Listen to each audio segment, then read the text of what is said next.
Good afternoon and welcome everybody on this hot summer day to our hot topic, which is about revenue and taxation and making Wisconsin more affordable for everyone. So we want you to come today and reimagine with us what Wisconsin could be like if we actually had better tax policy and more revenue for the things we care about. I'm Dahi Wolf. I'm a policy analyst here at Kids Forward. Kids Forward is an anti-racist policy organization here in Wisconsin. We've been around since 1881. So what are we going to talk about today? We're going to talk about some things like that we should tax wealth and not work, that we should have people pay their fair share. I've been watching a lot of the World Cup, so I'm thinking a lot about parity and like professional sports. Now, think if there wasn't parity in sports and the same team just won over and over again. So that's what we have right now. The 1% win everything, and the 99% never win. So we need some parity and some a level playing field for this game we play in Wisconsin. So um, I am so excited to introduce our fabulous, wonderful rock star speakers, and you will hear from them shortly.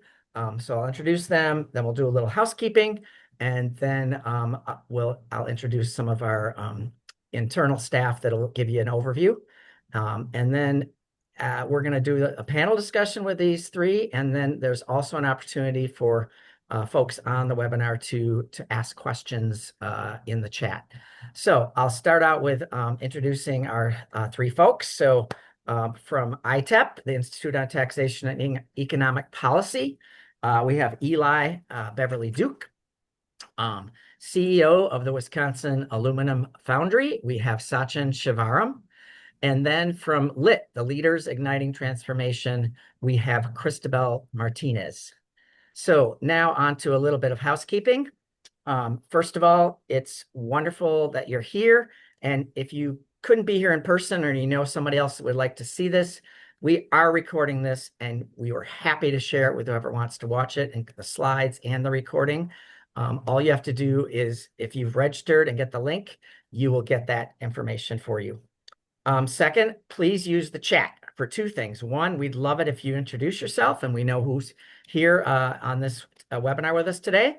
And second, we are going to use that for Q&A for the speakers. And lastly, there is a brief evaluation that the link will be there for you at the end, and we would love to get some feedback on how we're doing. Next, it's my pleasure to introduce my colleague, Nadia Groves. She is our Budget and Policy Director here at Kids Forward. Take it away, Nadia. Thank you, Dahi, and welcome everyone. It's wonderful to see so many people joining us today to talk about something that touches every single person in Wisconsin, affordability. As the Policy and Budget Director at Kids Forward, I spend a lot of time thinking about budgets, but today I don't want to start with the state budget. I want to start with your household budget.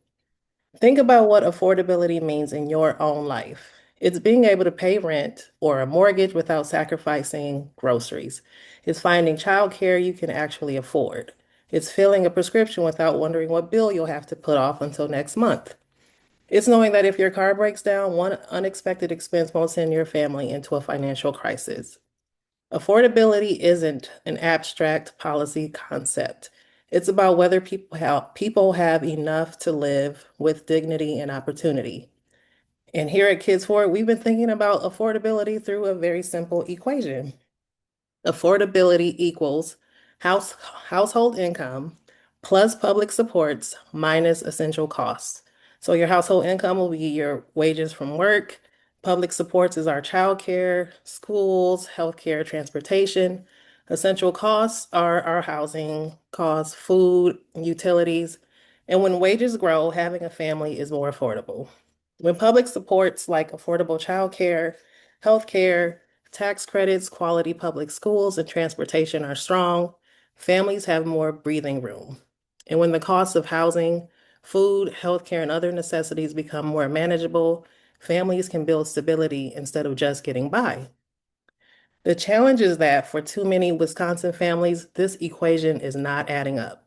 Costs continue to rise faster than many people's paychecks.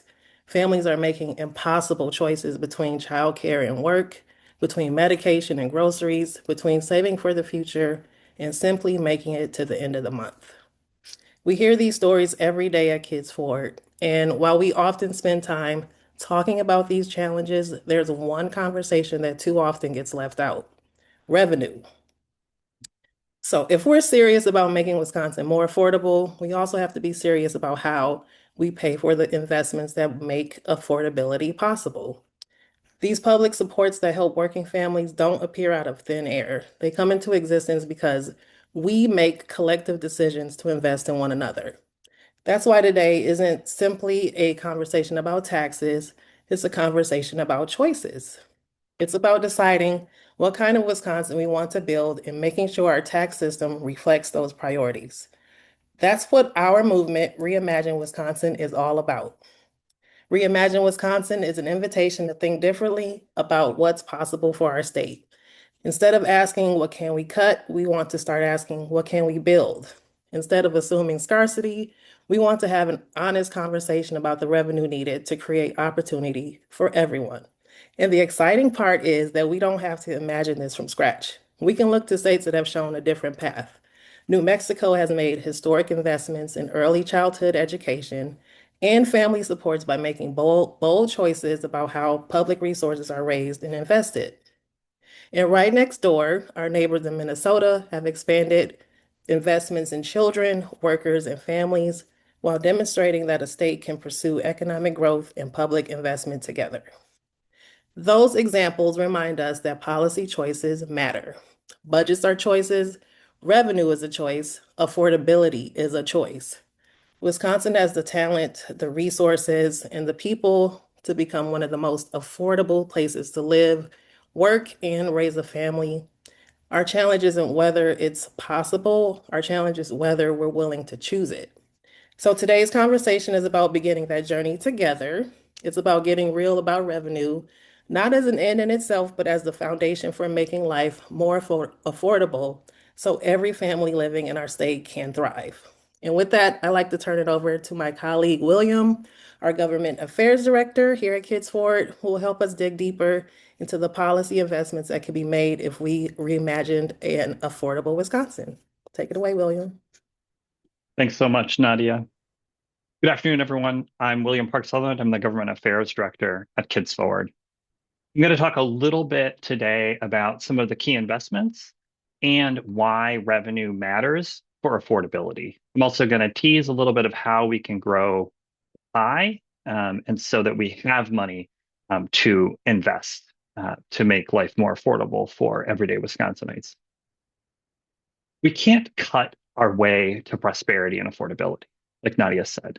If we're getting serious about making childcare more affordable, adequately funding public schools, reducing healthcare costs for everyone, regardless of where they live in Wisconsin, we need to get real about revenue. And that starts by asking those who've been doing very, very well to pay a little bit more.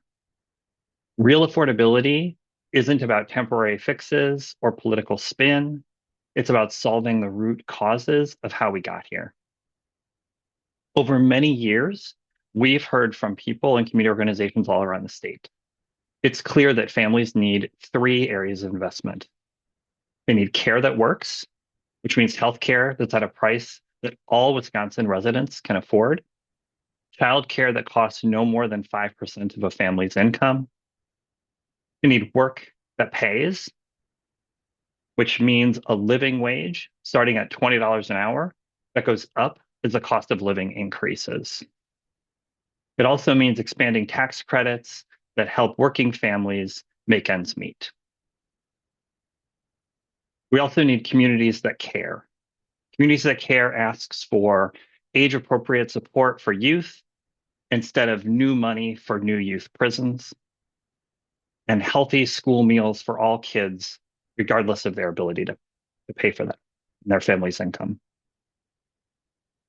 But to do this, we need to tax wealth like work. And I'm going to talk a little bit more about that in a second. I also want to name that we know that this isn't an exhaustive list. For decades, Wisconsin has underfunded special education. It's underfunded public schools. which both of those need meaningful investments as well. It's also critical to note that for decades, those who've rigged the rules have tried to pit communities against each other based on what we look like or where we live or where we come from. And this is in an effort to distract us from one of the real issues, an economy that funnels too much wealth to the top. Right now, the richest Wisconsinites pay a considerably smaller share of their income in taxes compared to lower and middle income working families. This isn't an accident. This is by design. The wealthiest taxpayers often count their income differently, shelter profits in other places or other countries, or use loopholes that reduce their taxable income so they end up paying less in taxes. The result is a tax system that's unbalanced and demands more from those with less. Right now, the top 1% of taxpayers have a lower effective tax rate than the bottom 20%. This is a question of political will. Whenever we talk about supports that families need and investments, lawmakers say there's no money, or they say, what should we cut to fund X? This is a scarcity mindset, like Nadia mentioned. It's unhelpful. It props up the status quo, and it's actually untrue. The truth is that the pie isn't static. The amount of resources that we have to draw from, we can grow that pie. And when we do, we can invest in what matters. As you'll hear from Eli very shortly, relatively small changes can result in considerably more money and a bigger pie that Wisconsin lawmakers can use to invest in public supports that will benefit all Wisconsinites, both in urban and rural communities. Taken together, this proposal yields about $2 billion in increased revenue per year that we can advocate for lawmakers to use to make childcare more affordable, reduce hunger, make more nutritious food available to more families, invest in healthcare, invest in public schools. But we can't do that unless we start talking about growing the pie and getting real on revenue. So I'm going to pass it back to Dahi to introduce our speaker and learn more about how we can increase revenue for Wisconsin families. All right, thanks, William. I heard you say we need a bigger pie and that we need the rich to pay their fair share, and I couldn't agree more.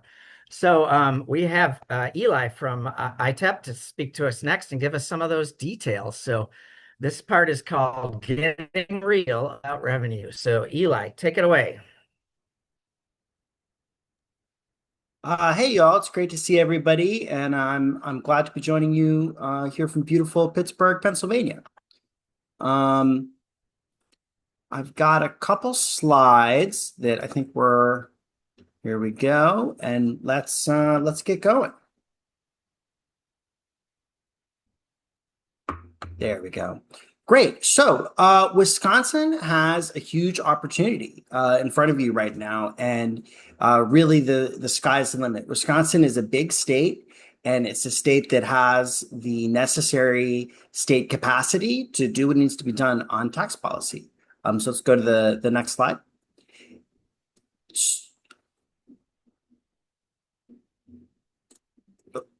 So what I want to run through real quick with y'all is first, what's been going on in the status quo in tax policy, both sort of around the nation, but also in, of course, in Wisconsin in particular.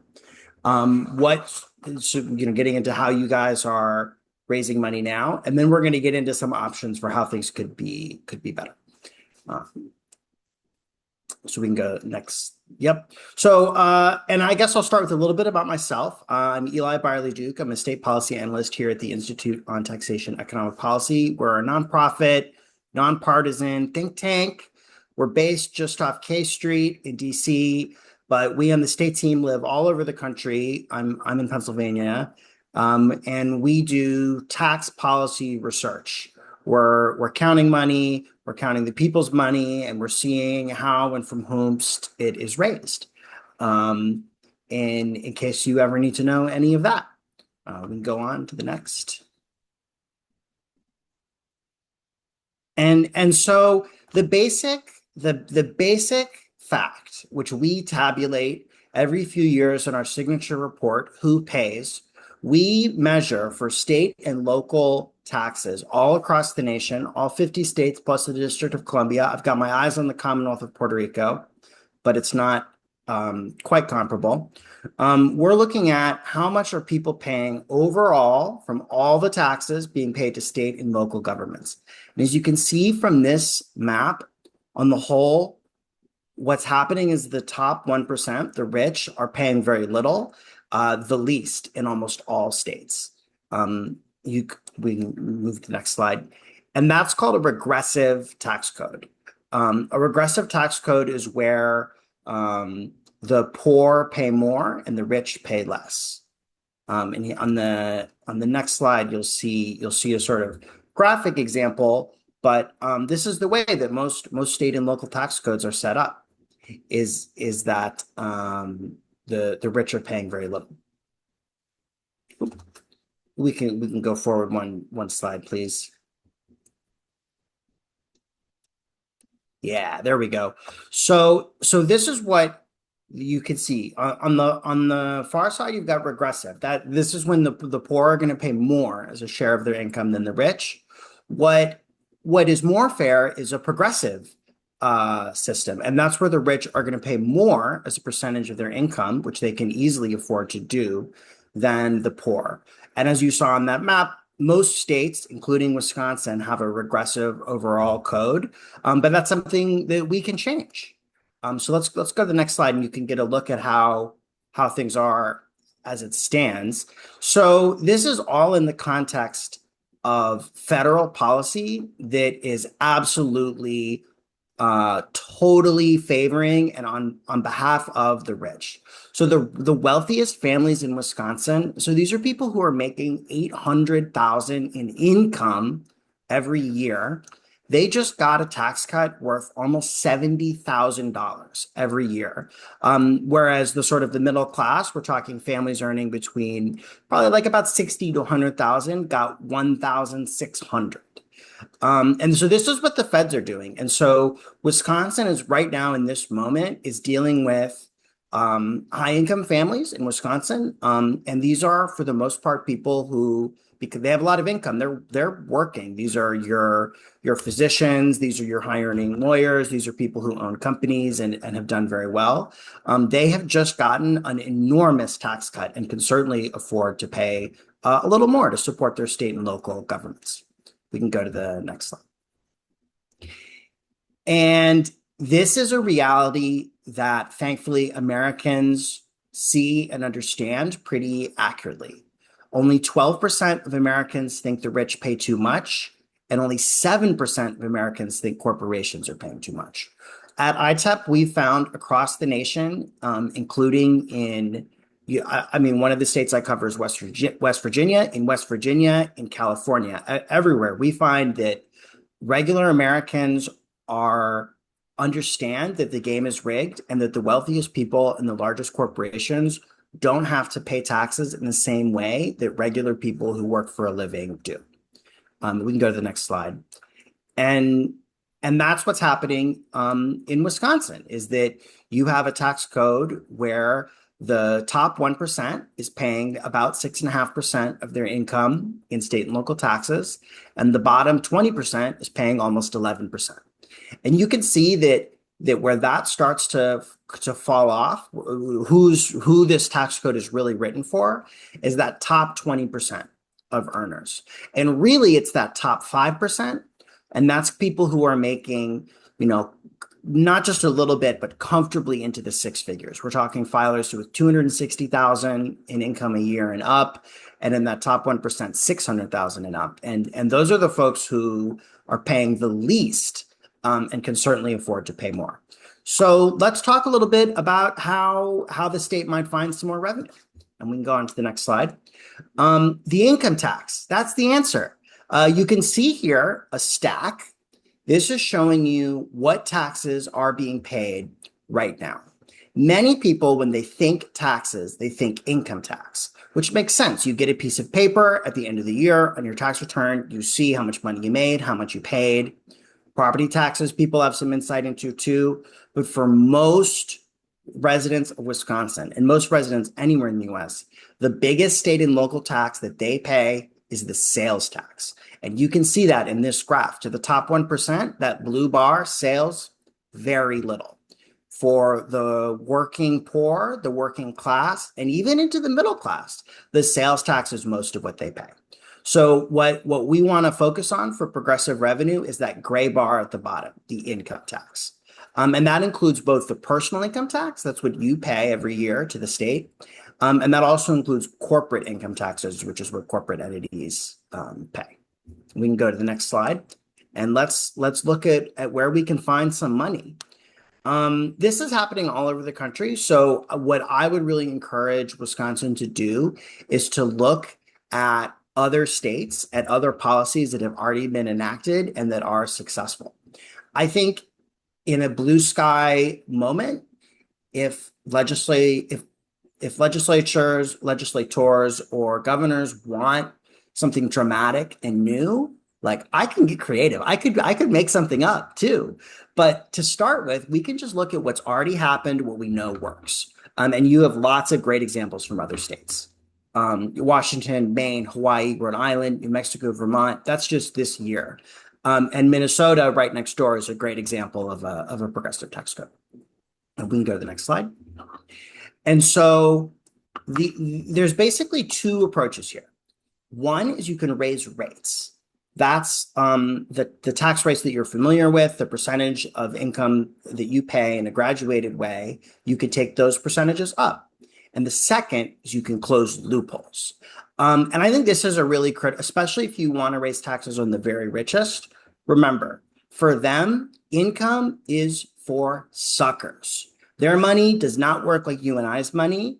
They don't even count it as income, and they have many, many tax benefits, credits, strategies that they leverage to not even say that they have any income at all. So that's sort of the loophole closing. But both of these strategies have their place. Let's go to the next slide. So the simplest, the first pass that I would say is that wealth should be taxed like work. If you own properties that you have tenants in who pay rent, if you own stocks that are paying you dividends, interest income, all that sort of thing, there are piles of benefits for that sort of income so that it is taxed at a lower rate than if you just have a job. Wisconsin has a truly egregious special rate for capital gains. Eliminating that would raise about $250 million for the state alone. You also have $425 million in loopholes that could easily be closed. And those who receive multi-million-dollar inheritances do not have to treat that money as income and pay nothing on it for the most part. So Wisconsin could treat that as income fully and could raise another $375 million. And this is just the simplest, first pass, most egregious things that could be shifted. And so you can get a sense of sort of like the order of magnitude we're talking here. And this would not even be punishing wealth. This just would be treating wealth the same that the state right now treats income from labor and from work. We can go to the next slide. The other angle would be corporations. The largest corporations have piles of special deals and loopholes that gets them out of taxes. Corporations certainly need a different tax code than people. It doesn't make sense. Like you can't tax a corporation the way you tax a person. They're not people. But they don't need piles of special exemptions. There's 200 million of those that the state could just get rid of. And the pot of gold at the end of the rainbow would be the water's edge loophole, which allows the largest corporations to park their profits overseas and not pay taxes on them at all. This is how tech companies who say that all of their, despite being American firms, mostly based here, mostly with American staff, mostly selling to Americans, that all of their profits are in the Cayman Islands or in Ireland. That would raise $325 million for Wisconsin. Next slide. And that's really what I want all of you to take away from this, is that Wisconsin is a big state. Wisconsin has a low rate for its top earners. You have $2.5 billion that I've gone through in here, and this is easy stuff. These are policies that already exist in other states. These are things that can be simply passed, that the state of Wisconsin could implement out the door immediately on day one. None of this is radical or strange or untested. This is simple, easy stuff. I can't tell you in Wisconsin what you need or how you want to spend the money, but you put ITEF to work, and we can give you the answers that you need to get to $2.5 billion easily. Yeah, so that's what I've got for you guys, and I'm thank you all for coming here and listening. I know tax policy can be sleepy, but we're ready to go, and feel free to reach out with any questions. Thank you. Thanks, Eli. If you could stay on camera and your audio, I'm going to start with you, and then the other two panelists, and we're going to start by asking each of you the same question. But before I do that, I just want to say that was absolutely amazing. The slides, the details. So, anybody that looks at you when you say you want a fair system or to tax the rich, and you're like, oh, you're dreaming, or that's unfeasible, or there's, that would never work. Eli just showed you that first of all, the system is rigged against us, and so all we're doing is unrigging it. And second of all, this is already happening in states all across the country, and it can happen here in Wisconsin. So thank you. So the question that I'm going to ask all three of you, and starting with you, Eli, is what does affordability mean from your perspective? Yeah, to me, affordability means that a normal person can afford a normally good life, that you can eat good food and have a cold beer or frozen beverage of your choice on your patio, that you have a patio, the sort of like simple pleasures of life, that's accessible to everyone, to normal people. Yeah, regardless of your background or what you do for work. And I don't think that means that you have to, everyone can live a fancy life, but we don't need a fancy life. We're just asking to be able to have kids and have a home and get the healthcare that we need. Yeah, and I think that's what I would want to see for everyone. Thanks, Eli. I'm going to pass it on next to Sachin. So Sachin Shivaram, CEO of the Wisconsin Aluminum Foundry. I'm going to ask you the exact same question. For you, what does affordability mean from your perspective? Yeah, well, thank you for having me. I mean, it's such a good question and prescient in this moment. But for us, we pay $27.53 an hour to start in our company, and that's for someone with no manufacturing skill. We train them, and that's they'll, without overtime, making about $55,000-$60,000. And people cannot get by. Actually, this morning I had a young man, Raul is his name, his wife, Reina, he's been trying to get her a job at our company. It just hasn't worked out. And he is like, look, we are at our wits' end. Her sister, his wife's sister just got caught by ICE, and she's in a detention center for 2 months, and the expenses are, are adding up. But we're here today to talk about childcare, and we offer at our company $400 a month to our employees for any childcare expense, no questions asked. And for us, that's a huge amount of money. That's $5,000 per employee. We have about 100 parents on that program, and we have about 1,000 employees overall. So this is pretty big for us. And I'll tell you, that money means the world to those employees, and our retention is vastly improved. Employee happiness. I mean, you think about your question, what does affordability mean? The lack of affordability, I'll tell you what it feels like to a lot of people. It's constant stress. We have a young woman who works for us, drives her child 45 minutes the opposite way from our plant, and then drives back to work for us, and then drives back to pick her up and come. Can you imagine what that child, 2 hours a day in the car? They both get home at night. She's making dinner, maybe. I don't know, what happens. And then it's rinse and repeat up again the next day. That's not what affordability feels like. So I think it's just being able to get by and enjoy our lives, which unfortunately money is getting in the way of that. Thanks. That's excellent. Glad to hear the details about. I really particularly like you telling those stories because I think we can all relate to that's happening. Christabel, you're up next. This is Christabel from the Lit, and take it away. What does affordability mean from your perspective? Yeah, well, hi everyone. It's a pleasure to be here with you all today. I feel like when I think about what affordability means, I think about like my individual experience. So for me, I am a first generation college student. So, I'm the first in my family to attend higher education. And in the past, education I think was seen as this way, like to like freedom, to financial freedom. If you were told that you've got a good job, you're gonna have all these extra money coming in. And I think, like to an extent, right, depending on like your career, but I think too, I think when we think of the larger picture or the bigger picture of affordability, it's moving families from just surviving on like basic needs to actually full on thriving. And what that means to me when I think right now I'm an individual, like single, I have my pet babies, which is my dog and my cat. But if I had real kids, I would want to be able to afford more than the fixed costs of living, from like the rent to mortgage to utilities to maybe insurance or any debt. There are people who are still paying their debt loans for for higher education. But I think we should also be able to, even though it might not be considered a part of like the fixed cost, like being able to also put money aside for your investments, for your 401k, your Roth IRA, things that I don't think get considered a lot of times. But I think families and individuals should also have that extra money for savings. Like as Eli mentioned, you should be able to purchase your like cold beer and just like hang out outside in your patio and also have that guilty-free spending money as well.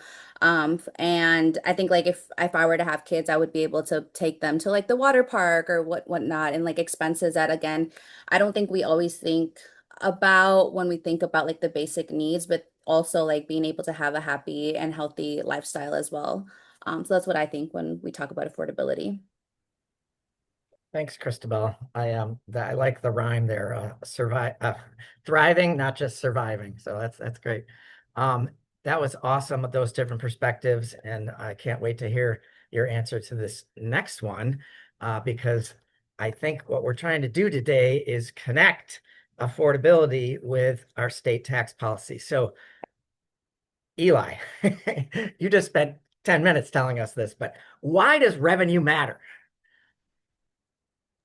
It never occurred to me that it might. I have no idea. I just raise it and then someone else spends it. I don't know anything about the spending side. No, I mean, look, taxes are a trade-off. It's the price that we pay to live in a society. That's how we fund the roads, the bridges, the public safety. Everything that we need comes from revenue that the government does. And those aren't things that are well suited for corporations or individuals to provide. I mean, I've have have lived in neighborhoods where we didn't get reliable trash service and spent many hours like doing it myself in like a Google Sheets coordinated neighborhood group, like or a nice man with an enormous truck paid for by my tax dollars could have just done it and I would have paid taxes and it would have been great. And yeah, so I think, it's like it's everything that we want, all those public services. Thanks, Eli. Sachin, I'm going to pass it to you. Why does revenue matter? Well, I mean, it matters because obviously we need to pay for things that are a public good. And I'd say this is the argument that you should make. I mean, frankly, I'm the sort of person I think you would want to make the argument towards, about raising revenue both on a personal level and also from a corporate level. And I think tying that what Eli said, tying that concept, of taxes, which are inherently kind of make us all recoil, but connecting it to the infrastructure that we need to exist. So our company, if we existed in China, we'd be worth half of what we're worth in America. It's the roads, it's the workforce, it's the technical colleges, it's the childcare, it's the schools, that enable us to exist. And so I think that's the bridge that, people need to make is how do you connect this to that? And then once you can make that, then we kind of talk more concretely. For instance, many of you may know, I don't know if you mentioned it in your remarks, Eli, but there's an agriculture and manufacturing tax credit in Wisconsin. We're a manufacturer, we benefit from that. And there are no strings attached to it, actually. You don't have to do any investment, no R&D, no hiring, no wage increases. And, I mean, that's something someone should attach a condition to. I think, again, we're here to talk about kids. I think childcare funding, extending, public programs to 0 to 3 years old, that sort of thing. I think manufacturers would be open to that. I live where I work, our neighbors and we all live together, and, making the argument about like, what sort of society do you want to live in? Do you want to live in a place where kids grow up and have opportunities and can be happy, and that makes us all feel better? Or do you want to live in a place where parents are driving 3 hours a day and their kids are locked up, watching an iPad, maybe if they can afford it, and eating Kraft mac and cheese for dinner at the end of the night?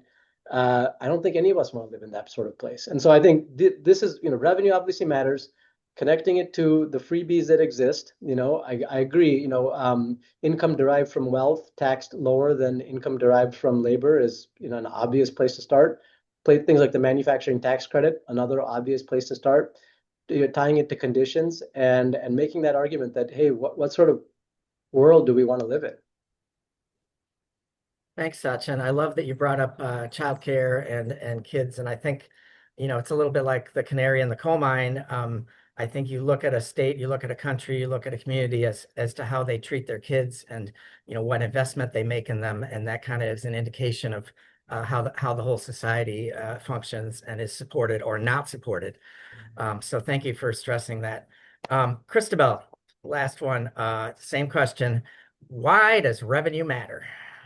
Yeah, so when I was thinking about this question, I had to write down this quote. I think Joe Biden said this, but the quote basically of like, don't tell me what you value, show me what your budget is, and I'll tell you what you value. And I think that's a true testament of like the when we talk about like state revenue and like the money that goes and trickles down into our communities. And if we're talking about affordability in the state of Wisconsin, we need to be able to pay like or to be able to afford things like paid family and medical leave for our families. Sachin, I loved how you mentioned like that your organization, your company really offers, I think it was like a $400 like stipend for families. So just things like that, I think are incredibly helpful for corporations and organizations to offer. And I think too, with that, when we talk about education, right? Ideally, like if we're able to have that money for education, we're able to pay our educators even better. And like that'll trickle down into the quality education that our young people are getting as well, especially in public schools. But those are just some examples, I think, of when thinking about revenue. Thanks, Christabel. Appreciate that. All right, now I have a different question for each of you, and we're going to go in the same order. So, Eli, I think this is a chance for you to sort of step out of your role as just the, tax and tax policy and, expert with the numbers, and then, actually maybe nudge us for a suggestion is like, what do you think we should do in Wisconsin? Because you've seen all these other states, you have all this, this data at your fingertips. So the question is, Eli, what tax changes would you suggest that we prioritize in Wisconsin to start building that pie and making and getting that revenue back? Yeah, all right, I've got two. The first is the preferential rate for capital gains, which is goofy. Wisconsin is this is a very atypical feature of the state personal income tax code. Wisconsin isn't quite the only one, but get rid of that. That's the easy step one. Capital gains, it's income. It should be income. It should be taxed like income. Done. Well, that's exactly about that wealth, not work. Because I mean, there's no Exactly. work involved in capital gains. It's just this wealth that ends up getting a free ride for no Yep. reason. That's right. Exactly. And then number two, something a little more exotic. I'll try not to put you to sleep. When you have a capital gain, you pay taxes on if you buy something for $100 and sell it for $200, you pay taxes on the $100 gain. But if you die and someone else inherits it, and the basis steps up, and that $100 of income disappears and is never taxed, and your heirs could sell whatever you bought for $200 without paying any taxes on it. And that's called the step up in basis. And repealing that would be legendary. I love it when you get wonky there, Eli. We need everybody to understand what's going on in our state. And that means, some education and a little bit of wonkiness, because we can't just be easily defeated by people saying, oh, it's complicated, or like, I don't want to get into the details, or whatever. So I love that you described that to us in a way that we could understand. So inheritance, the step up in inheritance is a great way, and I think it's obvious to anybody when you explain it that there's no reason that money that income shouldn't be taxed. So all right, we're already getting some questions in the chat, so we'll get to those in a minute. But I have the next one for Sachin, and it is specifically what role should the business community play in this work? So. Well, I think we've talked about a number of things. Well, in terms of businesses can be actual contributors of revenue. There's that, but I think there's an advocacy piece here for that. Businesses need to get on board with how like people are feeling today, which I think there's a strong disconnect. The whole reason why we're having this conversation, and I mean, sounds bad to say it, but sooner or later, people are going to come with their pitchforks, and then it's kind of game over. And so the faster businesses can get ahead of this, for instance, I was totally different topic. I'll keep it really quick, but we were in a meeting, talking about data center development, and with one of the hyperscalers, and we were like, look, most communities around where we live don't want to have this in their backyard, and they're like, yeah, might have some different ideas, like maybe we could pay for broadband for everybody in the vicinity of the data center for like a couple of years or something. And I told him, I was like, I think you're like wrong on an order of magnitude. I mean, Bernie Sanders is talking about taking half of an AI company as like the tax for data center development or whatever it is. Broadband is not going to cut it. Like, so I think businesses need to understand what's coming. And so the role here, in terms of advocacy that businesses can play is to propose reasonable solutions, that they can agree to, that businesses, I'm saying us, businesses can agree to, and that will satisfy the need, because otherwise it just won't end well. Thanks, Sachin. That's a really great perspective to be thinking about. And when you said, yeah, that order of magnitude, the disconnect, it feels like every day it's just getting worse. I mean, that idea. And so, yeah. William had a good analogy. He thought, nobody should be in a position of power, should be elected to a state office, et cetera, unless they know the price of eggs right now. What price of eggs that you just paid last week at the grocery store? All right, Christabel, I have one for you. What role should community organizing, and people power play in this movement? Yeah, I love this question.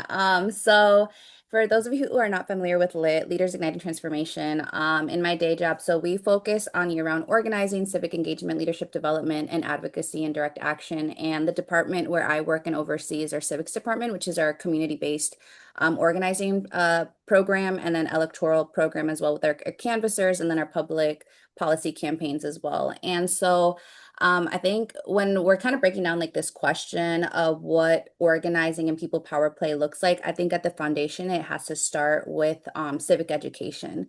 I think a lot of the communities where we can organize in the north side and the south side of Milwaukee, and which are predominantly, or I'm sorry, have low voter turnout districts as well.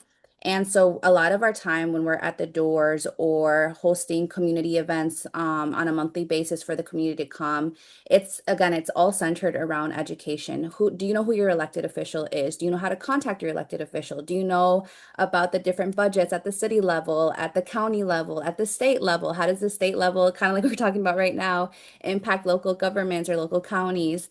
So a lot of that is what we focus on, that education piece, but we also focus on the piece of making sure that community members are also taking action and doing their civic duty as well. And so I think before we organize and kind of build around like this movement of affordability, which I think we hear a lot of the issues that we've covered today in this discussion are the same things that we've heard at the doors in the south side and the north side of Milwaukee. And again, I think it's a matter of breaking down what are like the community's priorities and how can they engage in that process as well through advocacy. So that is my response.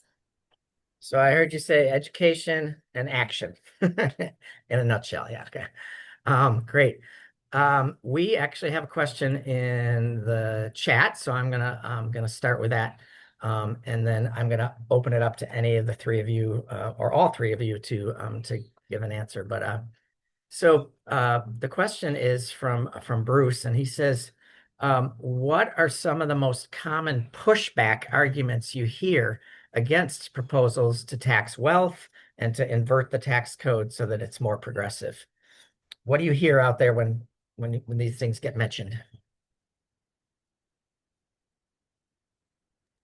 I guess I can jump in here. I mean, I guess I would say there's two. The first is the simplest, which is that sometimes we hear people talk about making a progressive system as a welfare system, but because there are credits, tax credits. So some people in the income, including in Wisconsin, the income tax pay nothing or even receive money back. But there's no state in the country that gets even close to a tax welfare system. Like all income groups in every state, everywhere, pay net taxes by a lot, a whole lot. And then the other one is always economic growth. We always that people bring that up a lot, that if you make a progressive tax code, that you'll kill the economy and that businesses won't expand and grow. And the thing that I would say to that is there's a difference between people and corporations. And you can go insane, which might destroy economic growth, but that's not on the table. And corporations will grow to the size in which they think they can and which is profitable. And their highest paid employees and which are sometimes going to be, are going to be management and maybe even ownership.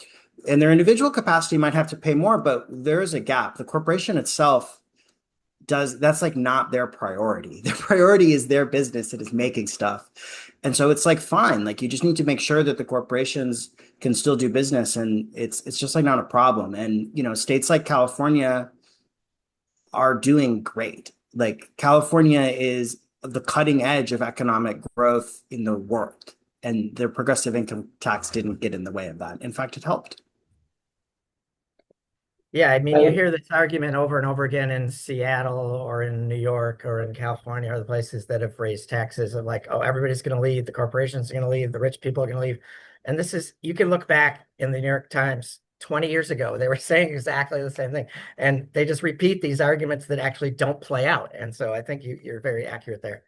Sachin, what do you think? Because I'm sure you run into this a lot with your peers in terms of that you're maybe arguing something different than what you're hearing from other CEOs. So, Yeah, I mean, I'll give you three valid concerns on valid pushbacks in my mind. One is, what people call the lock-in effect, where like if you can think about your own, if you invest in stocks or something and it goes up, right? If it's taxed at a high rate, it's kind of a transaction cost if you sell it and then you want to buy something else. And so the whole name of our capital markets, the idea is for the money to flow to the best ideas. People should be able to sell their investment in John Deere and buy SpaceX, because that's kind of the future. Whatever. So that's one. It discourages people to move capital to the better ideas. Second is, inflation. So the stock price, even if no earnings changed in corporate America, the stock market would go up because you've got to at least, price in inflation. And so over time, if you tax people on something that just inflated in value, like real estate, for instance, there's no economic gain for the capital holder, and so you're taxing them on something they didn't actually, don't really benefit from. There's that. The third, I think the most powerful one, is it just discourages risk taking. I mean, you want people who have capital to be investing it and taking risks, And if you, penalize them a lot, they won't, and that ultimately is what moves the economy is this. So one counter pushback I would say that's, I think, is I don't know if a lot of people envisioned earning capital gains being like your entire livelihood. Probably way back it was like what you did with your extra money, but you're working for a job.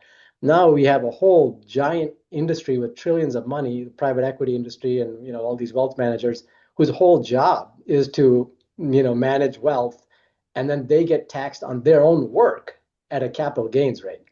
So I think that's the main pushback. But Yeah. otherwise, I do think these other pushbacks are in some way valid. Yeah, that's like the elephant in the room, the private equity, I think. And I thanks for pointing that out. I mean, we just saw an example of that when a unified Congress passed a law to say that private equity couldn't own, residential homes, and came together to address that. And then, of course, we know what happened next, but we won't go there. Christabel, do you want to say anything about pushback you've heard when you talk about why we need more revenue and a fair taxation system? Yeah, I feel like I wish I could say I have heard pushback because I mainly work with the community and the community is definitely like tax the rich. So Yeah. so I'll hand it back to you. Okay. All right. Thanks. I I'm gonna. Okay, can Oh, I sorry. jump in real quick? Yeah, please. For Yeah, yeah. folks, I think like Christopher should say that again. Like people are pretty much on board, you know? This is the this is a popular message that most typical people are ready for. Thanks, Eli. I just looked at the clock and realized we're we're right at the end of our time for the panel, but I do have one more quick thing to do, which is that we're going to ask each of you to just summarize and give us a one-word answer. So, what's one word that captures to capture what you think a successful campaign to reimagine a Wisconsin that's more affordable? Like just give us one word that captures the essence of that. So, Eli. Oh man, one word. Progressive. Progressive. Okay, thanks. Sachin. Mine would be community. Because again, we what makes life enjoyable is to be a part of a community, and that takes resources, and those who have them should contribute. All right, we got progressive, community. Christabel. My word is equitable. Awesome. Thanks, you three. You've been fantastic. I can't thank you enough. And this has been a really wonderful discussion. I just wish this was happening on every news program and in every break room, in every cafe, bar, whatever meeting across the state, because this is what needs to be happening. People need to know that a better world is possible and that we're not just reimagining, we can actually recreate a Wisconsin that is more affordable. So thanks again, and I'm going to pass it to Nadia. So. Thank you again, Dahi. And also thank you everyone for joining us today. Sachin, Christabel, Eli, you all are amazing and really made something very wonky accessible to people. As we wrap up today, just want to remind folks that affordability is more than balancing a household budget. It's about the choices we make together as a state. We've heard that Wisconsin has the tools to make life more affordable. We've heard that our tax code reflects choices and that we've had opportunities to make it fairer and more effective. We've heard that strong public investments support families, communities, and businesses alike. And we've heard that lasting change only happens when people power builds the public will to make those investments possible. So where do we go from here? What's next? At Kids Forward, we believe that this is just the beginning of the work. Like Sachin mentioned, helping Wisconsinites connect their tax dollars to the infrastructure we need. Reimagine Wisconsin is more than a campaign or a series of events. This is an invitation to imagine and build a Wisconsin where every family can afford to thrive. That future won't happen overnight. And it won't happen because of one organization alone. It will happen because advocates, community leaders, business leaders, researchers, policymakers, and everyday people like yourselves joining this call decide that affordability is worth investing in and that we all have a role to play in making it a reality. So today we invite you to join our growing movement. Visit our website, reimaginewisconsin.org, and be on the lookout for a future invitation to be in coalition with us, to join us in asking bigger questions, to join us in having honest conversations about revenue, and most importantly, joining us to reimagine what Wisconsin can become when we invest in people. Our next opportunity to continue this conversation will be Monday, July 20th at 6 p.m., when we'll host our candidate forum with organizations of the Kaleidoscope Coalition at the Center for Black Excellence in Madison.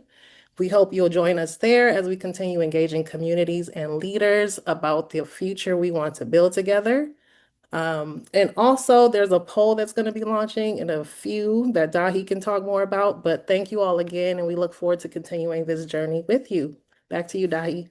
Thanks, Nadia. Just one more big, huge thank you to the panelists, to everybody that was on today, and our staff and partners.